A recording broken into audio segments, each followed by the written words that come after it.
Window World is proud to present Kevin Keatsman Has Issues. Simply the best for less at windowskansascity.com. As you know, we cover pretty much everything here at Kevin Keatsman Has Issues, and on this particular Monday, we're going to be getting to football, and it will be all football as Stan Weber will be joining us. We got a lot to recap from the weekend and to look forward to as we all enjoyed, being entertained Americans watching football over the weekend while war breaks out in Israel, and this is one of the most avoidable and tragic stories yet of the Biden presidency. So I'll take just a moment here, and we'll be doing more on this as the week goes on. But if you haven't been following everything that's going on with Hamas, the terror group that's funded by Iran, that basically occupies the Gaza Strip in Israel, they're lobbing shells, mortars, rockets into Israel, into crowded neighborhoods where just people live, no real military installations or anything like that. This is terrorism. They're just killing people. 4,500 rockets have been launched into Israel. Benjamin Netanyahu has declared war and says it will be an all-out assault on the Gaza Strip. And this has been going on our entire lives. I don't know when there's ever going to be peace in the Middle East, but I know this. When America is not powerful, when America is not strong, when America does bad deals, people die all over the world. It really, truly matters. And in this case, there's already been an admission by the Biden administration that the $6 billion that they just gave to Iran in a prisoner swap several weeks ago has been used to help fund Hamas. And we now know that many of the weapons left behind in the botched Afghanistan withdrawal, are being used against the Israelis. You just couldn't have worse policy than the United States has had under Joe Biden. It would be absolutely impossible unless this is what they truly want. And I would ask any Jewish American to start asking that question. Is this what the Democrats want? We've seen a couple of members, the crazy lady from Minnesota, a couple of members of Congress speak out and say maybe Israel's the one that's wrong here. And so what? You're gonna be in the U.S. House of Representatives and you're going to stand with the terrorists on this? We're hearing things like that. It has crossed over into all kinds of people's lives. Detroit Lions linebacker Alex Anzalone's parents are stuck in Israel. They went on a group trip with 53 people from their church to Israel, and they're apparently trapped and stuck, and you can't get out of Israel right now. The United States is moving warships into the area, hoping to get Americans evacuated onto those ships and getting them out of Israel and out of harm's way. This is just absolutely awful and stunning, and the pictures are... It's impossible to describe what you can see out there if you're thumbing through social media, Twitter, and what Hamas are doing with the videos they're shooting of the carnage and destruction and devastation, completely unedited. They're just putting it on Twitter, trying to win a mind war, obviously. And it's just remarkable what happens when the United States is not strong. And it really I'm sorry, this really feels like our eyes. Again, we could talk about all the money and everything we funneled into Ukraine and ask why do we care about Ukraine? And then we sit here and see this. This is really just unbelievable what's happening in Israel. It's just so unacceptable. We are a destabilized world because the United States is weak and our policies are all over the place, inconsistent, and we simply do dumb things like give $6 billion to Iran that they're clearly going to turn around and give to terrorists, and leave weapons behind in Afghanistan because we've set a deadline for withdrawal and have to leave on this day and just leave people and munitions behind. Billions and billions of dollars worth of rockets, mortars, ammunition, tanks that wound up in the hands of the wrong people, and this is what you get. We pray for those in Israel. We pray for the Americans in Israel that they can get out and get home safely and be with their families. We'll do more on this later in the week. Okay, as I mentioned, Stan Weber will join us in just a few minutes. A couple of thoughts I'll give here on each of these games over the weekend before we get Stan on, because a lot of times I'm interviewing Stan and it's just Stan. I heard from some of you last year, like, hey, wait a second, what'd you think of the game? Stan's great, but I do like interviewing people. I don't think Stan and I should have an argument. We're not going back and forth, so we won't. And there was a lot to like about the Chiefs' performance at Minnesota. I thought the Chiefs had a real chance to lose this game, and they did. This game, statistically, these teams are, it's remarkable in the NFL. The Chiefs are 4-1 and the Vikings are 1-4. This game statistically was a push. It was a draw. Every single thing about it was dead even. They rushed within 3 yards of each other. They passed within 10 yards of each other. The time of possession was within a minute or two. Every single thing in this game was identical except the first play of the game, which was a turnover by the Vikings and would prove to be the only turnover of this game and led to the Chiefs taking the lead. And they took the lead off that turnover by the actual margin of victory. You can't, again, 1 turnover to 0. The key number in this game was, look, the Chiefs just looked a lot better than they did against the Jets. 31 out of 41 for Mahomes, 281 yards and 2 touchdowns. He had a 109.9 quarterback rating. There were no turnovers. The sloppiness we saw against the Jets, the turnovers, the underthrows, the silly, stupid things that the Chiefs were doing were gone in this game. And it made all the difference in the world because if the Chiefs had played sloppy play in this game, I don't think they would have won this game. It was a very scary moment with Travis Kelce. The way he slammed his helmet, we thought maybe he broke his ankle or something that wouldn't be repaired. It will probably be more difficult to play on Thursday night than it was finishing out yesterday. If this is the ankle, if that's indeed what it all is, these are the kinds of things that just get worse as they go. The next few days, they just tighten up and swell, and there's nothing you can do, and they become immobile. So I think Thursday night's going to be more difficult for him than actually finishing the game yesterday was. Kelce's a stud. He rallied up. He made play after play, 10 catches, 67 yards, and a touchdown. Drew Tranquill on the defensive side had 9 more tackles. I love this guy. He's the most unheralded player on the team. We saw some exceptional cornerback play from the Chiefs yesterday. McDuffie with a couple of nice breakups. Obviously, Snead in great position on the play at the end of the game where they called pass interference and waved it off. It was absolutely remarkable that he was not flagged for taking his helmet off. But remember, it still would have been the Chiefs' ball as they waved off the pass interference. The Chiefs would have gotten the ball half the distance to the goal line. So, in essence, they still would have retained the football. It wouldn't have changed possession right there. But I don't know what L'Jarius Sneed was thinking, taking his helmet off. And I don't know what the officials were doing, saying, hey, put your helmet back on so we don't have to flag you. That is a tried and true, hard and fast rule in the NFL. You do not take your helmet off. You certainly don't take your helmet off to argue with officials. I cannot believe that he wasn't flagged there, and complaints as such are valid. And some people are saying, is there any other team in the league that gets away with this? Listen, we've sat here our whole lives and watched the Chiefs, the Royals, bad teams, things happen, whatever. If the Chiefs indeed are the team that's going to get calls, they've earned them. They've earned them. Now, anybody that thinks that was pass interference on that play doesn't understand pass interference. And if we can't recognize that human officials will make mistakes and get caught up in the moment and simply throw a flag because they saw a couple of players close to each other and think it's pass interference without realizing the ball was nowhere near anywhere it was going to be caught by either one of them because the quarterback had been hit as he threw the ball. Again, it was not deflected. It was not deflected, but Kirk Cousins was hit on that play. And I'm sorry, that just makes a difference. That ball was just a flutter ball. It wasn't close. That's not pass interference, and we all know that's not pass interference. They did the right thing. An official got caught up in the moment, threw the flag. They huddled up. They pulled the flag back. Great.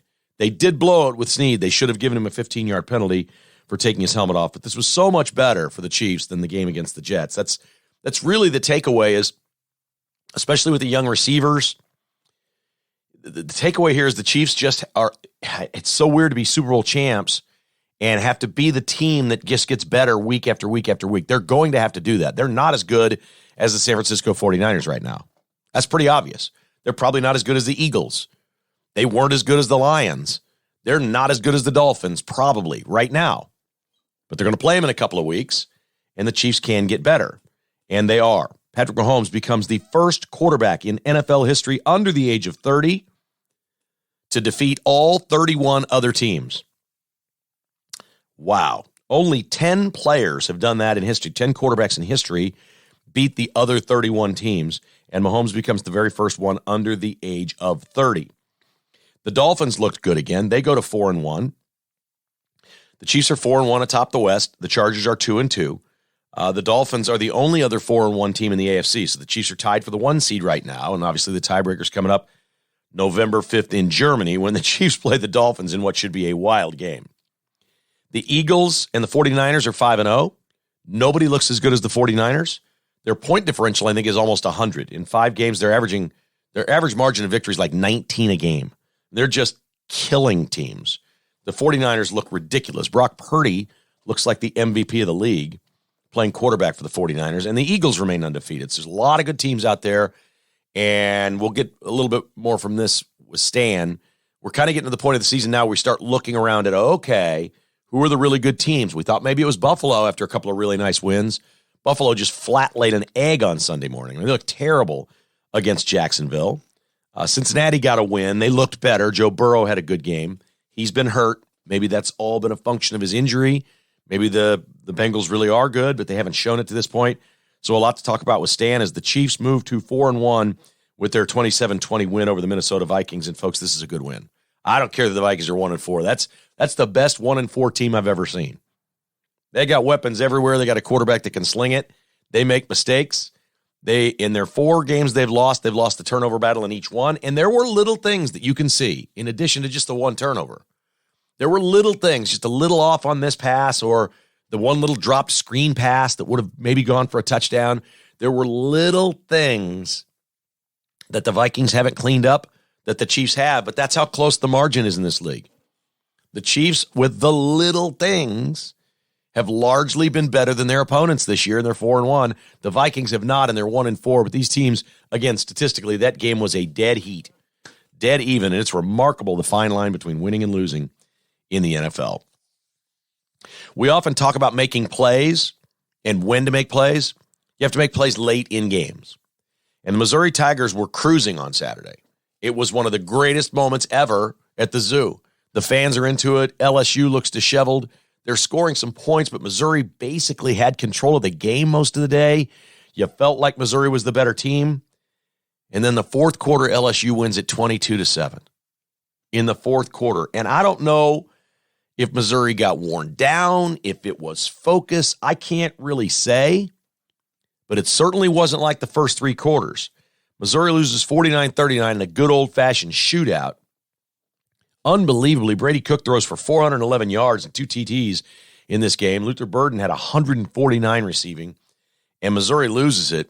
It was 2 interceptions by Brady Cook that cost it. Obviously, you didn't expect him to go win the game with so little time left on the clock, but the last pick 6 made the score different than what it actually was. It was a 42-39 game, and it was wild.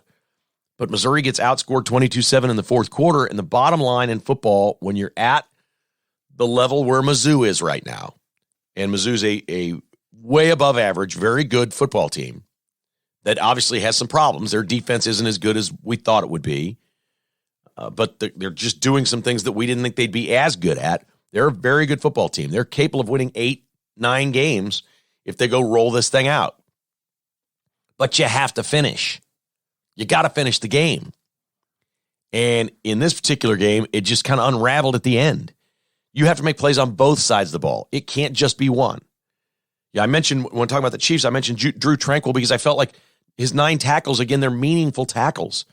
Many of his set up 3rd and 6, where the Chiefs have the opportunity to get off the field. You have to have some guys step up on defense in a game like this and slow LSU down. Just get that one stop in this game for the opportunity to go win it, and you can't have the 2 turnovers. So Missouri just comes up short. I don't have a lot of complaints here about Missouri. They're better than we thought. They're wildly entertaining. They're having a fine season. They lost to LSU. That doesn't sound like the end of the world to me. The overreaction of Missouri fans has been, well, it's typical Missouri, as if you're supposed to win them all and win the national title. This just in. Missouri's not winning the national title this year. They're not making the playoffs. They're probably not winning their division. I doubt very strongly they'll win their division. But they're good, and they're fun, and they got a chance to, every week they play, they have a chance to beat somebody good. It's a gauntlet in their division right now. And Georgia showed that over the weekend. They just destroyed Kentucky, who'd been playing very, very well. So it's going to be really hard. I'm sorry, KU, K-State, Missouri fans, I went through this last year with K-State fans that were doing the what if. Well, what if we hadn't lost that game and we could have been in the playoff? Or yeah, in the end, you were good enough to beat TCU, who wound up in the national title game, but you didn't win all those games all season long. And you're not national championship caliber. And that was proven out. You went and played Alabama in a bowl game and got pounded. None of these three programs are that caliber, but they are just below that. They're capable of doing some really fun things. KU looked fantastic on Saturday. I mean, they're literally in the running still to get into the Big 12 championship game. Is Kansas State? I mean, I don't know. That was a debacle that they had on Friday night against Oklahoma State. They have no playmaker on offense. So they lost their two playmakers in the NFL, and they haven't replaced them. There's nobody there doing what needs to be done. The kid on the roster is number 5. He's a true freshman. He's the backup quarterback, but he's the best athlete on the team. He should be playing in the slot or as receiver. They should be doing end-arounds with him. If he doesn't take over as quarterback right now, fine. Get him on the field and get the ball in his hands. There are no playmakers there. Will Howard had 3 interceptions. Dudes aren't open. All right, he's forcing everything. He's a better quarterback than this. We know he's a better quarterback than this because he was way better last year when he had Deuce Vaughn and a wide receiver, Malik Knowles. So when he had 2 players that are now off in the NFL, Will Howard was really, really good. But he doesn't have anybody to throw to right now. The running back's a nice player, but he's not a game breaker. He doesn't break big plays. He's just a chain mover. Kansas, on the other hand, boy, this was a really good game plan. How do you score 51 points when your quarterback's 8 out of 12 for 91 yards? Well, they did it. They did it by rushing for 399. UCF's defense is not Big 12 worthy, man. You just line up against UCF and run the ball, and Kansas won easy, 51-22. So a lot to discuss here with our man, Stan Weber. It is all brought to you by Back 9 Development, online at back9development.com. Back 9 Development is your custom builder in Kansas City, Lawrence, Topeka, Manhattan. If you'd like to schedule a consultation with TJ Vilkanskas, just give him a call, man. This is old-fashioned. Say, TJ, what's up? Let's chat this over. 785-236-0161. Online at back9development.com. The Finch Pocket Knife Company is online at finchknifeco.com. You can shop at Shields, The Bullet Hole, or Teague Tractor and find Finch Pocket Knives. Or you can order online and get the best available price on all of their series, including the new Stinger series, Finch Pocket Knives. Keep life from getting dull with a Finch Pocket Knife this holiday season. What a great gift. FinchKnifeco.com. And my buddy Ron Buck over at Buck Roofing and now Buck Disposal. If you have job sites where you do moving, cleaning, remodel, and you load up one of these big dumpsters with all kinds of stuff that has to be hauled off, you've been dealing with big corporations, and they're not very reliable with the dumpsters. And so Ron Buck's doing his own dumpsters. Went out and bought 100 of these things, and he's ready to work with you wherever your job site is. Log on to buckdisposal.com. They promise their customer service is better than anybody you've dealt with in this industry. Whether you're moving, cleaning, remodeling, building, whatever it may be, you need a dumpster on your site. Ron Buck and his team will bring it to you when you want it, and they'll take it away when you want it. Call 913-242-7695, buckdisposal.com. Stan Weber's here with our football feast. It's going to be great. Oh, I don't think he's going to be very happy about his Dallas Cowboys. Or the Wildcats. But we'll start with Chiefs and Stan Weber right now on KKHI. Hit it. The KK Has Issues conversation is presented by Roberts Robinson Chevrolet Buick GMC. Shop, click, drive at robertsrobinson.com. Well, we got a mixed bag this week with Stan Weber. Some teams won, some teams lost. We got some good, some bad, but never ugly as Stan is with us. Hello, Stan. How are you, sir? I'm doing great, Kevin. Good to talk to you. It's always great to have you on. And, you know, it was a mixed bag, but I think the highlight of the weekend for me anyway was watching the Chiefs play an efficient, clean football game. I never thought the Vikings were some sort of slouch or pushover. This is a pretty good win. I mean, the Vikings have to be the best 1-4 team in the NFL, but the Chiefs played a much cleaner game. Was that your takeaway from this, or was it something else? No, clean and relying on different parts of the team to be key factors in winning the game. You still have to start with Andy Reid's play calling and his coaching and everything that he stabilizes the team with. Amazing Steve Spagnuolo's defense. Is that incredible to watch, Kevin? I mean, it's as exciting sometimes as the offense. Like, how did they sack the quarterback in 1 second? How did that happen in the NFL? You know, the coaching's unbelievable, and Patrick Mahomes, some of his plays were off the charts. So we got to start there. But after that, you look around and you say, now you can rely on Pacheco running the football. They are absolutely running the ball with predictability now. not to the levels of the old days. This isn't Marty Schottenheimer football, but it's now a part of the offense, some balance in the offense. That's one way to skin the cat. And then defensively, it's just solid defense at all levels. From the front line, fine, not superstar edge rushers, but with Chris Jones blowing things up and the guys hustling and fighting and the depth in the defensive line, linebackers were a real strength, still are with the offseason signing of Tranquil. Bolton will be back. Secondary is just incredible. The man-to-man defense they play. So you got just such solid defensive play, much better running. So when we talk about the Chiefs over the last couple of years, Kevin, we haven't been able to talk about that. Reliable defense down after down and a running game that you can lean on as well is a new aspect to find a way to just clean up a game and play solidly. Minnesota was desperate. They were playing with purpose. When NFL teams do that, Kevin, they usually put out a great performance. That fumble on the first play by Minnesota really set the tone for the whole day. Not that they were going to be a fumbling or turnover machine, but it gave the Chiefs almost as if they got to receive at the beginning of the game and at the second half, right? So they always were in control, had the lead. It was very comfortable. It was an NFL game. You expected to be close, but I thought Minnesota did a great job of bringing it, playing with purpose, and doing everything they possibly could, and the Chiefs were better. How about that? That's a pretty good statement. The numbers were identical. I mean, the statistically, this game was they were carbon copies of each other. The only difference was the one turnover, and that was on the first play of the game, and it seemed to be the Chiefs' edge all day was they scored off of that and had that in their back pocket the entire game, which does put you in a comfortable situation.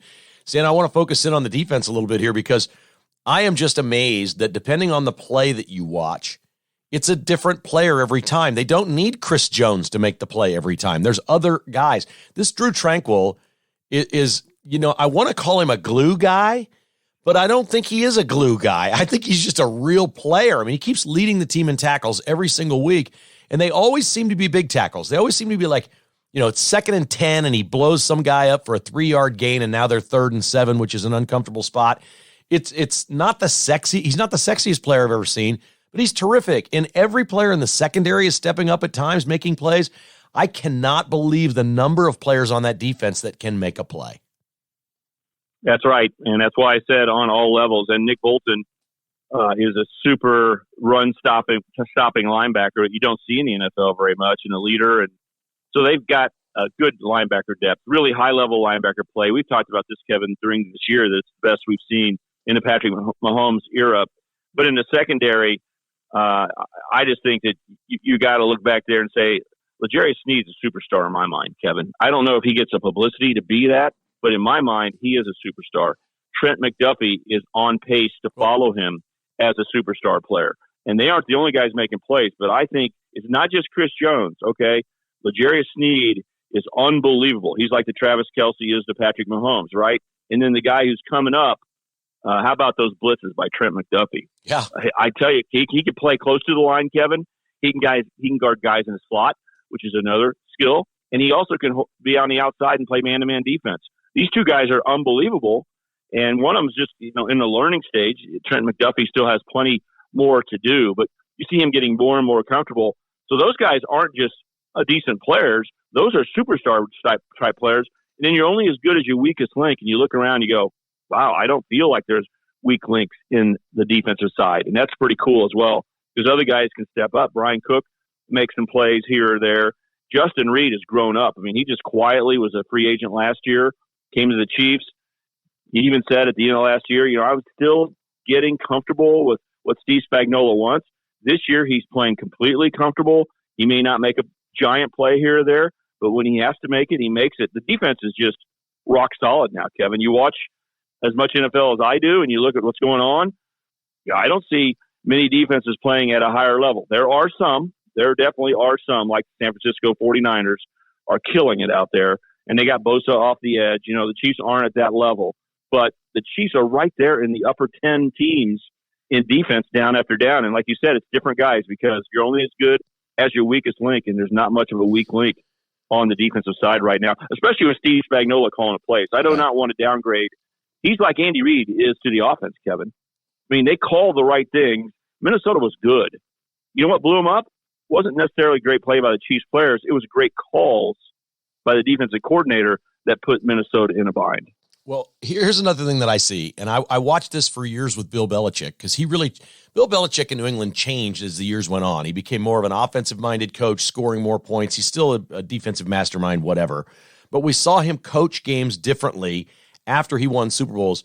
And I mentioned to a buddy yesterday, 2 or 3 times, he kept saying, are they really going for this? Oh my gosh, are they blitzing again? And I just kept saying, when you've won 2 Super Bowls, you throw the rules out. They don't apply to you anymore. You get to do things when you've won 2 Super Bowls that other coaches don't do. So yes, Spagnuolo takes all these chances and does a lot of blitzing and all this. He gets to do more and more of that because they've won 2 Super Bowls. I mean, it is absolutely the time that you just pin your ears back and say, let's go win this game. Let's not play by the old rules of football. It's fun to watch when you don't have to follow everybody else's rules. Yeah, it's a little bit like when, Kevin, you've seen your kids grow up, and I know you're hoping to see some grandkids grow up. I'll tell you, it's really cool, not to rub it in, but watching my grandkids grow up, that, you know, the oldest kid is there to kind of make sure that the next oldest doesn't mess up, or if they do, they'll clean up the work. That's kind of what Steve Spagnuolo and the defense is like for the Chiefs. They're like the second child who can have a little more fun, have some flair, doesn't worry about the risks that are out there, because the older sibling is always worried about those things and held responsible by the parents or grandparents. And so, you know, you just get a whole different style. When you got Patrick Mahomes on the other side, Kevin, and you have 2 Super Bowl rings, like you mentioned, Steve Spagnuolo is like that second kid. You're like, why can't I do this? You know, watch this. And there's some flair about them, and they just have a free mind, right? I've seen it. The second kids have just a much more of a free mind than the first, who are worried about all the consequences. Well, you don't have to worry about those consequences because, A, you'd have 2 Super Bowls, but also the Chiefs have been such an offensive team that he can kind of quietly build this defense. And what's great about Steve Spagnuolo is core defense for the Chiefs isn't lining up in a 4-3 defense and playing sound cover 2 down after down. That's not even in their DNA, Kevin. That's not base defense. The base defense is to blitz. This is not crazy when you do it every day in the off season, every meeting and every practice. They're coming, baby. And I remember hearing from a few players in some special situations in life where they go, even Travis Kelce says, you know, I can't wait to hear what Andy Reid drew up this week. You know, they sit down and they go, what's he going to give us this week? And it's not just the trick plays. It's like how we're going to cut that team apart. I'm telling you, the defensive players have the capability, the confidence right now that they can't wait to see how Steve Spagnuolo is going to use them. Like, who's going to blitz this time? How about Tranquil guarding a guy, 40 yards downfield? What the heck's a linebacker doing guarding a guy down there when Trent McDuffie's hitting the quarterback? They're interchangeable. They're excited. And, we got to mention this. Travis Kelce, makes it through, fortunately. But Taylor Swift, is his team distracted. The thing that I said, Kevin, about that was that distraction is all about Travis Kelce and those type of things, maybe Patrick Mahomes. That defense is over there sitting on their corner of the locker room with having complete concentration and loving the fact that no one's even watching how good they're getting. Yeah. But I think that Steve Spagnuolo's base defense is to bring it, Kevin. That is core. They can do this game after game after game, and you're seeing some players really grow up and become great players. Okay, on the offensive side of the ball, we heard Romo mention this a couple times yesterday. The Chiefs are not bashful or shy about this at all. They think Rashee Rice is going to be a terrific wide receiver.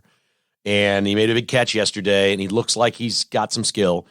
And this Ross kid is the big target the Chiefs have been missing. He's 6'4". He can go up and get it. He's been injury-prone. And I don't know that it matters how good they are the first week of October, but it matters how good they are in mid-January when the playoffs start.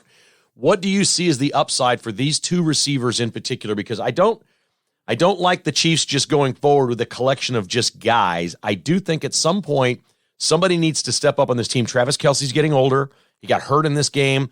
I think he's going to be injured the next 3 years of his career. I just don't think he's going to be like the stud workhorse that he's always been. I just think when you get up in age, those things happen. The Chiefs have got to find another main target. Do you think that's Rice? Do you think that's Ross? What do you see in those two players specifically? And can one of those elevate and become the top target, not named Travis Kelce? They come at it from two different angles and could get to the same point. I think Rashee Rice is the most likely to be a sound feature type of wide receiver. His body type is the type that works in the NFL. He's got quick twitch ability that once he starts moving, his first two steps are really elite fast, and he has a big enough body to take hits when he doesn't see guys. You catch the ball over the middle, that they are flying around hitting you from all different angles so quickly. He seems very comfortable. All he has to do, Kevin, to be really good is just cut out those drops. And that's something that I think, Tony Gonzalez, remember he used to be thought of as a pretty good tight end, Kevin, until Travis Kelce came along. Tony Gonzalez had problems dropping the football early in his career. And we could talk about a number of people. How about Jerry Rice? Jerry Rice, the greatest wide receiver ever. They wondered, does he drop too many footballs when he started out with the San Francisco 49ers? Rashee Rice just needs to get rid of those drops. It should happen. I don't know if it happens 3 games from now, next week, but sooner or later, he's not going to drop third down passes and force the Chiefs to punt. That's bad because the Chiefs don't even have third down very often. So if they can execute well on third down, they're probably going to go down and score a touchdown. But I think Rashee Rice is very reliable. I'm not a big guy that studies before the draft and tells you the 10 players that the Chiefs need to draft, Kevin. I don't waste my time doing that. But when something pops, when I see the tape and I feel conviction, like that looks reliable, I usually feel comfortable going with it. And that's what I felt like when I saw the tape after he was drafted and the work he did at SMU. I go, that's an NFL receiver right there. So I think that they should be high on him. I think he's going to pan out and get it done. Now, Justin Ross, he's at the other end of the spectrum. You got to start with the potential. He went to Clemson. Okay, that's when Clemson was Alabama and Clemson winning the national championship. So you look at potential. You look at the body type. Long, you can throw the ball up and get him. Athletic enough. He's not going to be able to bend his knees and move as quickly in the interior of the defense, but who cares? He can run the routes on the outside. He can be a big factor in the goal line. Will he stick? Will he take? That's a big question mark. I think Rice absolutely will. He'll be a receiver for the Chiefs 2 years from now, getting it done in a big way. Justin Ross is more like bonus coverage. And maybe it's hitting his capabilities at the right time. That's not what you count on throughout the regular season. But what did the Chiefs catch a break with last year, Kevin? Kadarius Toney, who's unreliable. The Giants gave up on him, said, you're just get moving on down. He was not a factor really for the Chiefs in the regular season, but what did he do in the Super Bowl? What kind of plays did he make? The Chiefs caught the best of what Kadarius Toney brings, and he's a very inconsistent player. And I think Justin Ross is probably in that same category. So if he has a good playoff run or right at the end of the season plays high level and helps this 2023 team win a Super Bowl, it'll be very effective. But I think it's a bigger question mark in my mind to say, is he going to be a receiver 2 years from now? He's got to do a lot more. We're really just getting introduced to him in regular downs because the group is just different but ordinary. Okay, is that yes. a good description of the wide receivers? Yes. They are different. They have different ways of using these guys. Justin Watson's the most reliable guy, but do you count on him 2 years from now being a giant factor for the Chiefs? No. No one counts on him even next Sunday or Thursday, right? But who made the big catch down the middle, guarded? He looked like Tyreek Hill on that 30-yard pass, and Patrick Mahomes was blitzed and threw it up for grabs or threw it perfectly. I don't know how to look at that, but Watson went up and grabbed the football. They got guys who can do different things, but they don't have reliable people that scare the opponent. And I think Rashee Rice will be that guy 2 years from now. And the question is Justin Ross going to be able to stay healthy and be consistent? I'm not going to say he's not, Kevin, but it's only a work in progress for him right now. I need one of them to step up and be good by January. I can't wait 2 years on either one of them. We need to see one of them really, really burst on this, I think. Really burst on the scene. Okay, I want to ask you about some other things around the league here, but one final question on the Chiefs, and we don't have to take any time on this. You can simply say yes or no if you like. The Chiefs get the Broncos and Chargers at home, and then the Broncos again before they play Miami. Should we be disappointed if the Chiefs are not 7-1 when they play the Dolphins? Yes, you should, because the one team you need to clear is the Chargers. Okay, Denver and the Raiders are not going to be a factor in the division. So the games that matter are those head-to-head battles. And they don't even matter for just this regular season or this 3-game stretch, Kevin. It matters over time. Don't you think that Justin Herbert, do you see that commercial where he does it with Patrick Mahomes? I don't know if I read too much in it, but don't you just feel a comfort level that Herbert knows that he's not as good as Mahomes? Well, they have to say Herbert's name in the commercial, and they don't say Mahomes's. Yeah. Justin Herbert is dangerous. He is athletic. The Chargers can beat the Chiefs on any given game, right? I know, but it's a home game. Over time, there should be hatred. There, not literally. There should be a rivalry like, we are as good as you and we don't want to lose to you. That's not the feeling between the Chiefs and the Chargers. Even the Chargers know we'll upset you once in a while. So you can't let them come in here and beat you in Arrowhead, right? And for the division and everything else. So, yeah, you need to go 3-0. You're playing Denver. The schedule's laying out very, very well for the Chiefs. Played 4 out of 5 games on the road, and they ended up being a lot easier than you thought. The Jets without, superstar quarterback in Aaron Rodgers. So this is working out well. Yeah, it's not too much to expect. 7-1. And right now, Kevin, when you watch around, you're competing for the NFL championship. That's right. Super Bowl, right? That's right. So we watch everybody. This league right now, this year, there are not elite football teams. The level you've got to reach to be the Super Bowl champion is not traditionally high, if that makes sense. When New England and Pittsburgh were coached at a high level and playing at a high level, you always had to reach a high hurdle. You see what I'm saying? You're talking AFC. But you don't have that right now. You're talking AFC, and my first question to you about another team is going to be about San Francisco, because I think winning matters, okay? And stats, whatever. I know there's another quarterback that will come to mind that's having statistically a better year, whatever. I'll just ask you this question. He is 10-0 as a starter. Is Brock Purdy the best quarterback in the NFL? There's no way I can say yes, but man, are you watching him? Look at the results. Are you watching him? It's perfect. It is flawless football. It is flawless what he's doing. And it looks too easy. The ball is so catchable. So catchable. It's floating through the air. Yes. When you see Josh Allen throw a ball or Herbert, you can hardly see it go across your screen. It's what in you used to call it's right in their hands. He just lays used to be it like in a there. bullet. He just lays it in there like it's a 7-on-7 half workout, half speed workout. I know last night when he threw. I know Tua's got big stats and the Dolphins have gone crazy, but they lost a game, okay? And Tua wasn't very good in that game. He made some mistakes in that game. Brock Purdy is the MVP of this league right now.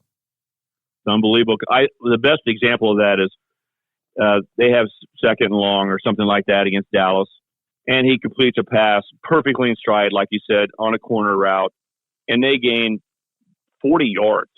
40 yards! And then the flag's laying on the field. Now, that is so demoralizing in the NFL, Kevin. That's when you stop a team and force them to punt.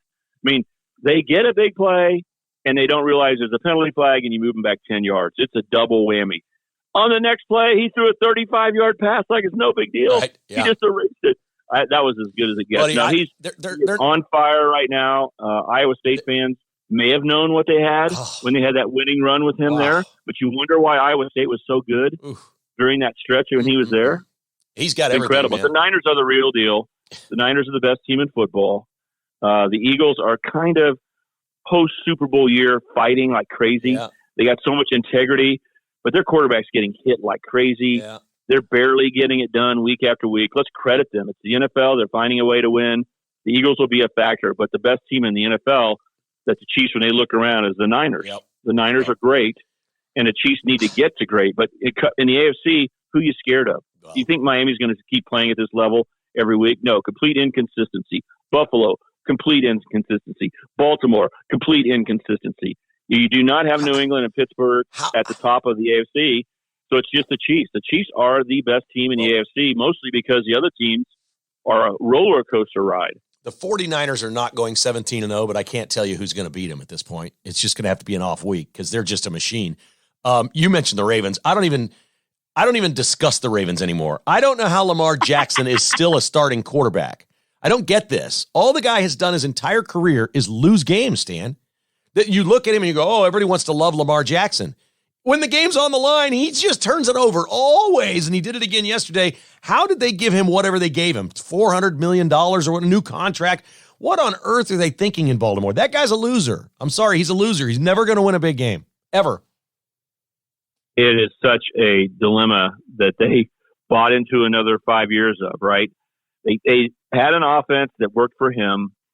He was their quarterback. Where are they going to find the next quarterback? They have a good team and well coached. So they ended up going back to him, but that was embarrassing by him. That was embarrassing. Pittsburgh's not very good, okay? They're not very good, Kevin. They fight like crazy. They got a great coach who's never had a losing record. Mike Tomlin's never had a losing record in the NFL. That's unbelievable to say. But Baltimore had the game. They had the lead. The thing I don't understand about Lamar Jackson, you can criticize him and say, "Oh, you run too much. You rely on that." You know what's crazy is he doesn't run. When they were behind in that game, why he didn't scramble and show some toughness and speed and ability to get a drive to go beat Pittsburgh is unbelievable. You know what he did? He stood in the pocket and thought that he was Patrick Mahomes, which like you said, Kevin, that's going to end up being a disaster. He lost that game.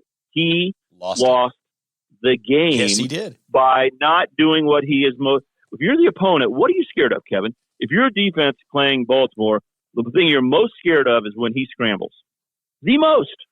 And he didn't scramble the whole fourth quarter when the game was on the line. It is amazing. He's going to fail passing it in the pocket, and he doesn't even try to run. That was embarrassing. This sounds absurd. If the Ravens had Brock Purdy instead of Lamar Jackson, they would have won that game by 3 touchdowns. But it's true. Yeah. It's absolutely true. All right. It's unbelievable what Brock Purdy's doing. It's unbelievable what he's doing. So but good. we saw him do it in college. Yeah, sure did. All right, we're going to move on to college football, brought to you by Cross Kitchens, online at crosskitchenskc.com, family owned and operated. This is your remodeler. Countertops, flooring, or a complete remodel of a level of your house, crosskitchenskc.com. Amini's. This is Amini's, 105th and Metcalf in Overland Park. Oh, there's some good stuff in there for Stan Weber. I'll bet he'd like a game table or something, maybe some new leather theater seating or something to watch football in. They got it all at Amini's, 105th and Metcalf, online at aminis.com. And Dr. Bill Bush could be your new dentist. He's the dentist of the Chiefs. Why wouldn't he be your dentist? Give him a call and set up an appointment. 2 offices, North Kansas City and Westwood, 816-471-2911 for nkcdental.com. Stan, the Missouri Tigers, they just didn't finish. They got beat 22-7 in the fourth quarter, but they looked really good all day. It was one of the biggest moments certainly in a decade anyway, around Missouri football. They looked the part. I thought they were going to win this game, and they couldn't make a play on either side of the ball in the fourth quarter to win the thing. Why is that in football, and what does Missouri need to do to become the team that can make those plays to win a game like that? Well, they're in a growth stage, and they played so well. They are good. They've been able to run the football. Brady Cook's throwing the ball to a great receiving core right now. Luther Burden's unbelievable, and they had the lead. Sometimes you just got to tip your cap and say, what an amazing performance by LSU, a team you don't necessarily believe in. They're up and down and all over the board. But when you talk about the Heisman Trophy race, how can you not have Jaden Daniels in your grouping of players? What he did, he just put the team on his back, Kevin. Did you see the running capability he had? He ran for 130 yards in the game, and he threw for 3 touchdowns, no interceptions, 15-21. I mean, LSU just made the plays to win. Yeah, Brady Cook threw 2 interceptions. That hurts. But the guy had the longest streak in SEC history with throwing passes without interception. It's going to happen. I thought it was much more about LSU than Missouri. Missouri laid their game out on the table and said, here's what we're going to do. We're going to establish that we can get this done. Heck, they scored, 39 points in the ball game? So I just think it was LSU was desperate and made plays, and their quarterback was too good. At the end of the day, he made some unbelievable runs. So I don't look down at Missouri at all, but they have to have that mentality, because when they're flying high, how different a team were they, Kevin, in game 4 and 5 after they beat K-State in game 3? Did you see them just transform? They transformed themselves. There's just a belief, like, we can get this done. And the quarterback started playing at a better level. And people were introduced to Theo Weiss and said, hey, wait a second, that guy's a highly recruited guy who went to Oklahoma. He's a little bit like Luther Burden. They started doing things and having confidence, and winning begets winning. It's a big part of college football. I hope Missouri doesn't lose their momentum. They had a great stretch. How about having K-State at home? How about having a sellout at LSU against LSU at home? How about first time they've had 2 ranked teams playing each other in Columbia since 2014, Kevin? It was a big day, missed opportunity. They'd have won, they'd really be flying high. But right now, they just need to get the concentration level and take care of business. What you got to do, Kevin, how you define this season, the K-State game was giant. Everyone knew it. Everyone was focused in on it. And Missouri gets the win with a 61-yard field goal. That vaulted them to the next level. The next way the season gets defined for Mizzou is how do you do against Kentucky and how do you do against South Carolina. You've got to beat Kentucky and South Carolina. You do that, you know you're going to beat Vanderbilt. Suddenly your record is gleamingly good, even if you lose to Georgia. And I'm not writing off the Tennessee and Florida games, right, Kevin. But right. you got to beat Kentucky and you got to beat South Carolina. That's how you move yourself to the next level. And here it is, next up, Kentucky on the road. What is Kentucky? They are well coached, solid, but they're not in Georgia's league. We found that out, right? When they get built up, Mark Stoops is doing a great job at a basketball school. He's doing a great job, Kevin, but they're not as good as Missouri. They don't have the flair. They don't have the athletes like Luther Burden. Missouri can beat Kentucky if they play a series. I got Missouri winning it. But in this one game, can they get it done? It's on the road. This is a big game for Mizzou because you don't want to lose 2 in a row and then suddenly look at the rest of their schedule and it could get kind of rough. If they win this game, well, you can start saying, why not 10-2, 9-3, definitely 8-4. Big opportunity, big game to just believe in themselves, Kevin, because I thought LSU at the end just made plays and you're going, crap. What an unbelievable play by the quarterback. What an unbelievable play. And they just were slightly too good. But Missouri hopefully doesn't lose any confidence from the game. All right, so I asked you about Justin Ross and Rashee Rice of the Chiefs and where they would be, and you mentioned Rice in 2 years maybe. You thought he'd be the guy in 2 years. If Luther Burden were on the Chiefs roster, if they drafted him last spring and he'd been here for 6 months, would he be the Chiefs' best receiver? I think he would be. And make sure you understood what I said about Rashee Rice. I said he'll still be here, Kevin. Yeah, I know. I'm not saying you have to wait. I'm saying he's legit. Yeah. So hopefully that was taken correctly, that I'm saying he'll be with the Chiefs for a while as a feature receiver. He could be the best player by the end of this year. All he's got to do is quit dropping it. But, yeah, Luther Burden has completely grown up. Last year he played like a freshman who was in a hurry, trying to make the big play before the ball got to his hands. His stats last year weren't that great. He averaged 8.3 yards per completion, Kevin. That's all. So they're throwing the ball down the line to him. But now he's the real deal, and I think his body has transformed. The weightlifting and the nutrition that he got in the offseason, Kevin, he's not a skinny, fast guy anymore. You look at his body type, he's gained some thickness. He's not quite as thick as a Rashee Rice looks, but yeah, I think he is ready now to play in the NFL, and he would be in the discussion. There's no doubt that if he were around Patrick Mahomes and Andy Reid, I would suspect he'd be their best wide receiver right now because he's going to be one of the top receivers going in the draft when he gets a chance to go. He is something else. I just dream of either he or Brock Bowers at Georgia in a Chiefs uniform with Patrick Mahomes because we're looking for that next big thing. One of those guys, man. One of those guys. How about Luther Burden has another year left, Kevin? You got to play 3. I know. So Mizzou fans, don't worry. Yeah. Don't worry. He's going to be back next year as well. It almost seems unfair. Which is great for Mizzou. All right, Kansas rolls over UCF, and here's the good news for Kansas. Jalen Daniels out again, so they decided with Bean they're not going to throw the ball. Bean was 8 out of 12 for 91 yards in this game. They ran for 400, Stan. We saw this a little bit when UCF was in Manhattan. The Wildcats just ran up and down the field on them. This was a good little piece of scheduling for Kansas to get this after Texas because UCF's defense is not Big 12 worthy, and KU just exploited them on the ground, and I thought it was great coaching. Look, you're down to your backup quarterback. You know this team can't stop us. Just run your way to 51 points, and the Jayhawks did it. Wow, did they look good. They really look good. Everyone knows that Devin Neal is a big-time running back, but Daniel Highshaw is the guy that's just not tackable. He got hurt last year, and that affected Kansas's team for the latter half of the season. Remember when he won all the games at the beginning of the year, and then they lost at the end, and you're saying, well, how did that happen? Well, one of the things is they didn't have Highshaw. That is an unbelievable 1-2 punch right there. He makes every pile move forward. He needs about 3 more yards than he should every play. And that's not a cut down to Devin Neal because he's doing his work as well. Well, he averaged 12.8 yards a carry in that game. So it was old school football. Kansas has balance in their offense. They can do what they need to against you. And UCF obviously is a team that you need to run the ball against and wear them down. 2 things happen. One is you keep their explosive offense on the sideline and get them out of rhythm. And they don't move side to side so well. You look at the UCF players coming out on the field, Kevin, to start the game, and they look the part.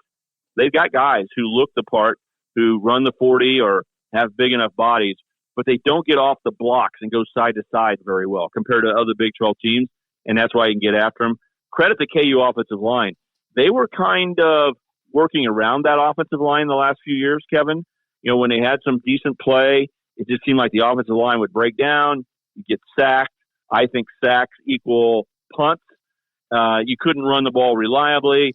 Then last year, they were unbelievable. Kansas was unbelievable, but they were keeping people off balance with all the motions and shifts. And misdirection and plays that they had and rely on unbelievable quarterback play, they still kind of worked around their offensive line that was getting better. But now that's not the case. The offensive line for KU is a strength. So if you want to come around, I talked about Trent McDuffie as a Chiefs player getting to superstar level, kind of working his way up. This is a new statement about KU right now, that their offensive line is a strength, Kevin. It's not just those two running backs or the great play calling by the offensive coordinator at Kansas. That's not what's getting it done. The offensive line is walling people off, getting their big bodies out there. So this is something new for Kansas football. Congratulations. You have not had good offensive line play for how long, Kevin? 15 years maybe. Yeah. And right now they got two very good backs. So they can get it done with Jason Bean as a quarterback. Obviously, you wonder, is Jalen Daniels going to be available this year? I don't understand backs, but it's scary to me, Kevin. How is he going to be reliably out there?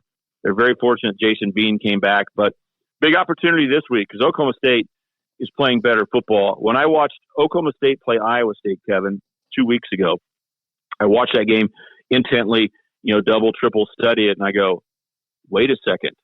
Number one, I thought Matt Campbell with the gambling situation and only winning one conference game last year, I thought the momentum was running out and that this group, a lot of young players for Iowa State, that they didn't look like Iowa State. They weren't fundamentally physical and in your face and going to lay a game plan out there that made you beat them. That was not the Iowa State I was expecting after Deckers, their quarterback, wasn't allowed to play because of the betting stuff going on. When I watched the game against Oklahoma State, I said, that's Matt Campbell's real Iowa State. He's recruited good players. They got a good weightlifting program. This is a new crew, and OSU barely lost to them. So that game, OSU at Iowa State 2 weeks ago, I thought vaulted both those teams up to, you better look at Iowa State as the Iowa State of Matt Campbell. Not Brock Purdy, okay? Not that good. But up there as a very solid middle-of-the-road or upper team, and Oklahoma State the same way. And what I saw after that, I think is confirmation. Iowa State whipped up on TCU.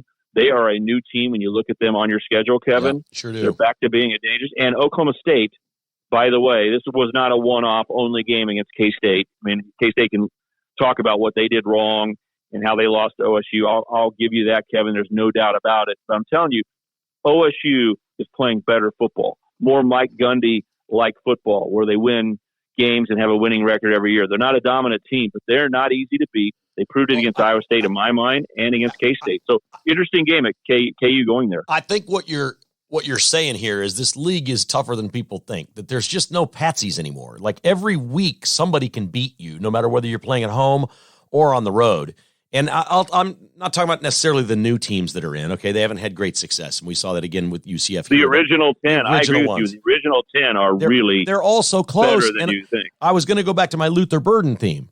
If Luther Burden is in Manhattan playing for Kansas State, they're undefeated and in the top 10 right now. There's no doubt in my mind. I mean, they're like Saturday or Friday night. Will Howard, there was nobody open. Like he's forcing passes. He threw 3 picks. He's forcing stuff he didn't force last year when he had guys open. And I think, they're missing a big play guy, not having Deuce Vaughn to break one or Malik Knowles to get behind the secondary or a player like that is really making a difference at Kansas State this year. And Will Howard looks like he's really forcing it. Yeah. Last year, one of the things that he chose to do is look downfield and not play it safe. And I thought that was really good because in college, that's what Brock Purdy does, right? Brock Purdy on 3rd and 2 doesn't look for the guy triple covered 3 yards down the field. He's like, well, there's a dude wide open right behind there. Why don't I just throw the ball 15 yards downfield? That's the same thing that Will Howard has a mentality of. So he's had an aggressive mentality, and he has a good kinship with Sennett, his tight end. But in this game, 11 targets for Ben Sennett, only 4 catches for about 35 yards. So that's a big story in the game for Oklahoma State. I think you're right, Kevin. Not having Deuce Vaughn is a big deal because he was a wild card. Any card game you wanted to play, Deuce Vaughn would be the wild card to trump over what you needed. You could play wide receiver. You could run a screen pass for a big play. You could run the ball right up the middle. They don't have that right now. And that does create a situation where K-State, at least in this Oklahoma State game, was forcing the ball. But that's how cool football is that you talk about one situation, and I'll talk about how winning begets winning. Kevin, if K-State finds a way to beat Missouri by 1 or doesn't even play Missouri, plays at Tulsa like OU did, You see how OU played against Texas? OU's played nobody. But guess what? They built up, and the team believes they're great. They did. And when you get these young men who don't doubt, they don't doubt at 20 years old, Kevin, man, they can launch themselves. And it's an old Bill Snyderism. You know, people used to say, why does he play teams that he can beat? I'm telling you, look at OU. Look what they did against Texas. They thought they were great because they rolled through non-con. And it sounds crazy because you and I both are K-State guys, so this sounds so crazy. But if they would have played Tulsa and not Missouri, or found a way to win against Missouri, they'd probably be undefeated right now in the top 10 and booming with confidence. But, man, you slip up just a little bit and the competition's high, and you start doubting yourself, right?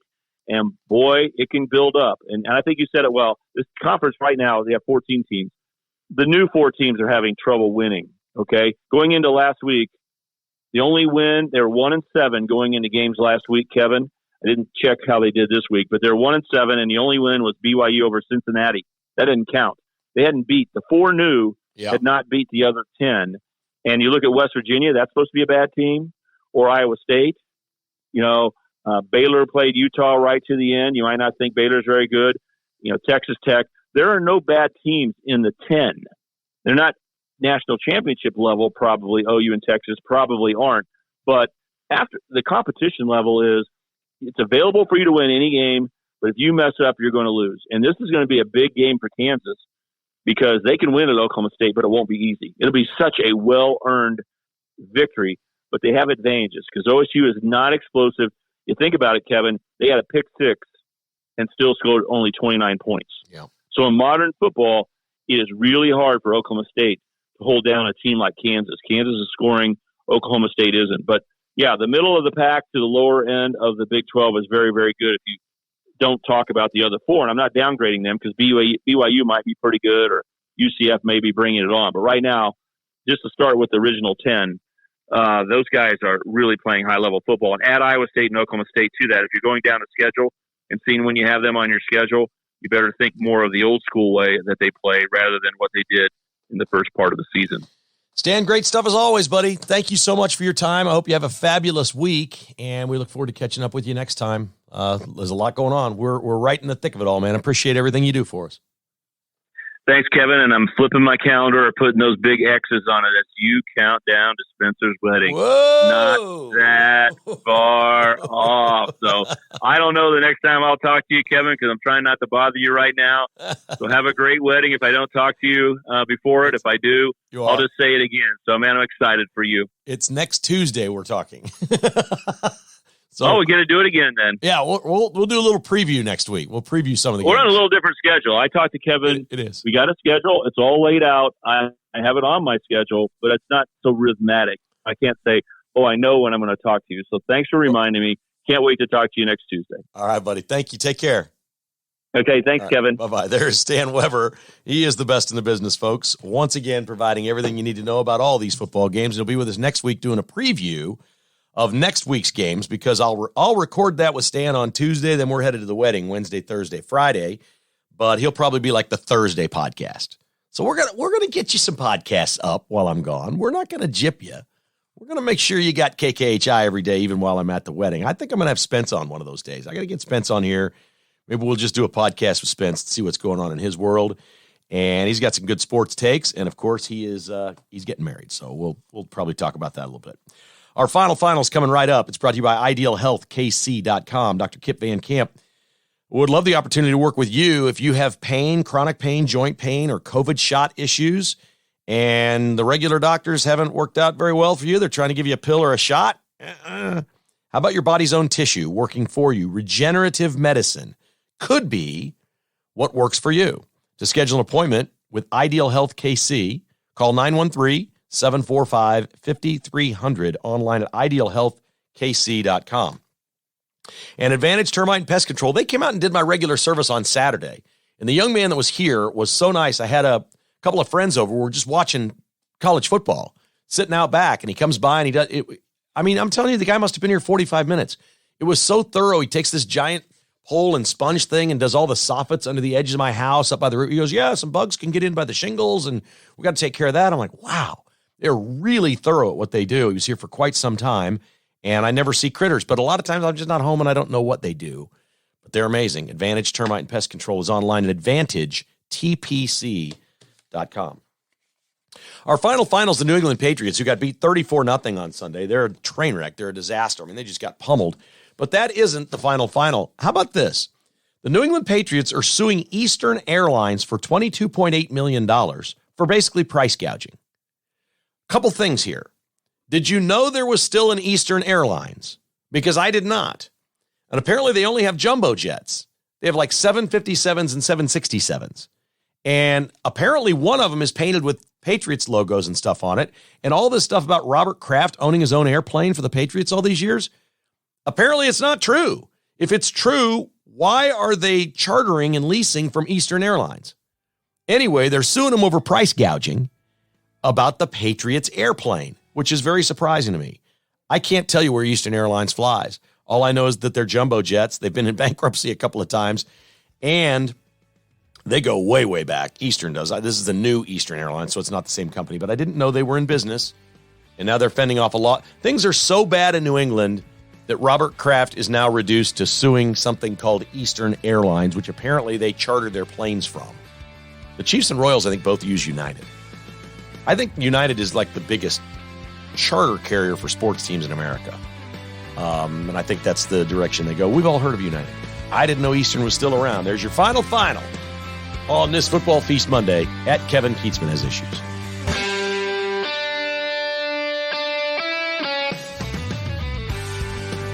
Thanks for listening to Kevin Kietzman Has Issues, presented by Roberts Robinson Chevrolet Buick GMC.